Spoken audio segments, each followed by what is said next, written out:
रस्म वफ़ा ड्रामे के आने वाले के साथ में अब राशिदा जब उसे इस बात का अंदाज़ा होगा कि अब इरम तो उसामा में इंटरेस्टेड है। पहले तो वो बहुत ही ज़्यादा गुस्सा करेगा, लेकिन जब देखेगा कि अब इस इरम और उसामा को लेकर दूसरी तरफ नूर कितनी ज़्यादा परेशान है, तब वो इसी की परेशानी का फ़ायदा उठाता हुआ नज़र आएगा। तब वो अपनी बेटी ही का साथ देगा, जिस तरह अब उसकी बीवी ने अपने बेटे का साथ दिया था नूर से शादी करने के लिए। वैसे ही अब राशिद अंकल जो कि इरम का साथ देंगे सिर्फ और सिर्फ नूर और उसामा को अलग करने के लिए।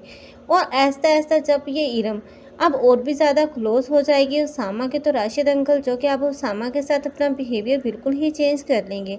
और जैसे ही अब वलीद के साथ इरम की शादी तय होगी और शादी वाले दिन ही अब इरम का उसे इस बात का एहसास दिलाना कि वो उसामा से मोहब्बत करती है और उसे शादी नहीं करना चाह रही।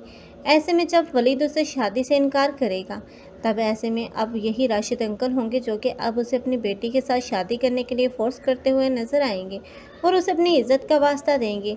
लेकिन तब उसामा इतना भी बेवकूफ़ नहीं है कि अब राशिद अंकल की बातों में आकर इरम को अपनाने का फैसला कर ले। लेकिन जब वो देखेगा कि अब मामलात कितने संगीन हो चुके हैं, तब हो सकता है कि वो इरम के साथ शादी कर भी ले।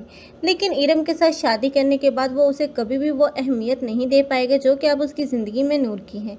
लेकिन नूर वो तो अब हमेशा के लिए खफा होकर अब अपने मैके वापस चली जाएगी।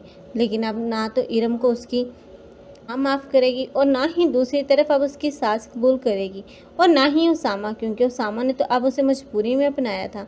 लेकिन जैसे जैसे इरम की हरकतें अब उसामा के सामने खुलेंगी और उसे इस बात का अंदाज़ा हो जाएगा कि ये इरम तो जानबूझकर पहले दिन से ही अब उसे हासिल करना चाहती थी और जानबूझकर उसके साथ ज़्यादा से ज़्यादा टाइम स्पेंड कर रही थी।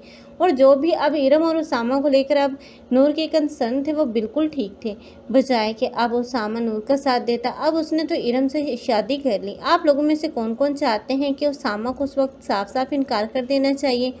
कमेंट सेक्शन में अपनी कीमती राय के इजहार लाजमी करें।